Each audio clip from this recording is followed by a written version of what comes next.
my original thinking about GM food was negative. I had absorbed a lot of stuff from newspapers, from the media, that there was perhaps something wrong with the GM, genetically modified seeds, genetically modified crops, but it was mainly out of ignorance. After some time, I came to realize that maybe I didn't understand what genetically modified crops actually meant.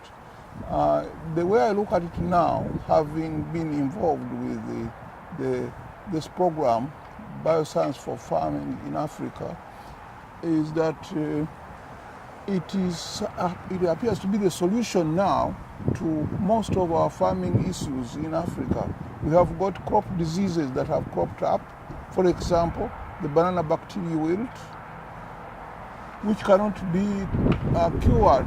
My first impression has to do with the fact that I was thinking that biotechnology was going to give me brainwashing ideas about the whole concept about GMOs. So it was kind of really tricky in my office. So when the opportunity came, they said, okay, you've been doing the agriculture story, so you go do it. So I was kind of a bit not comfortable, but at a point in time I realized that in the course of study, in the course of explanations, I really come to appreciate the fact that biotechnology was the way forward. Why am I saying this? I'm saying this because with my interactions with most of the scientists, in the classroom activity, it wasn't too clear. It was more of theoretical. And then my interactions with the scientists on the field, each time I had to do stories, it was more of an opening. It was more of an understanding for me to know that plants get diseases, plants get sick. Before I joined B4FA, I never had any knowledge of agricultural biotechnology. Yeah, I never had any knowledge of, because I used to report the conventional way of doing agriculture. Because definitely my editor will never even edit anything about agricultural technology. She was very, very opposed to it.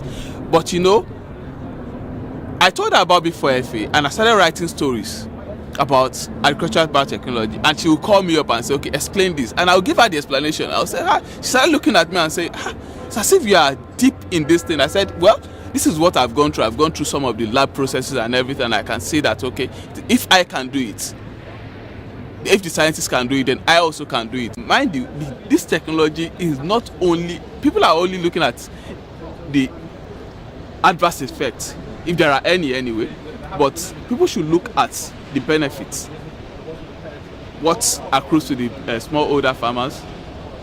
You understand? People should look at that because we need to improve their livelihood.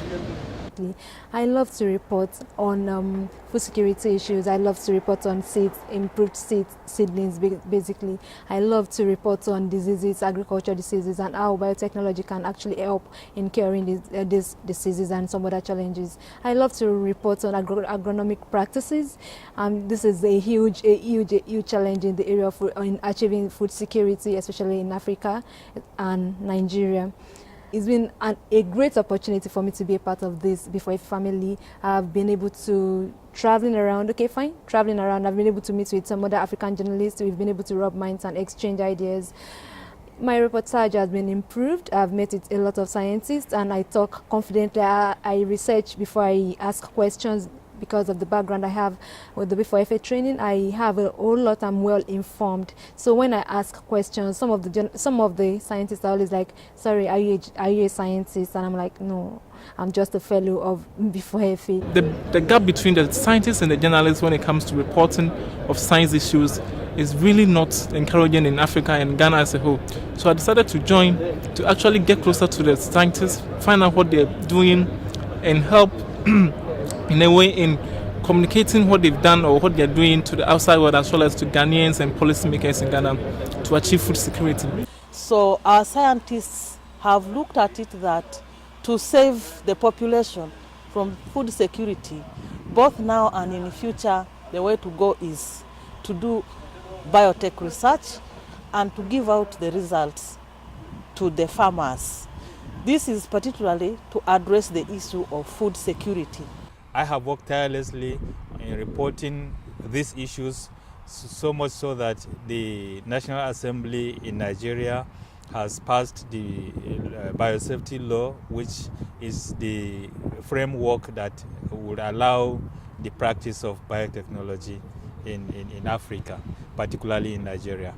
Of the many stories I've done is a story on a Tanzanian scientist who has done a lot of work on cassava. He has developed disease-resistant cassava, which is resistant to cassava mosaic disease and leaf blight. And in Tanzania, many parts of Tanzania, cassava is a staple food, and it has been under attack for several years now, and against viruses. And this scientist has used more than 20 years to develop this. I never knew about him. It's a research center in Dar es Salaam, but B4FA enabled me to meet the man, and he explained to me, and I wrote, and I went up to the farmers and saw how devastated they are because the cassava has been attacked. So I think that was one of my best stories, and there are several. Yeah.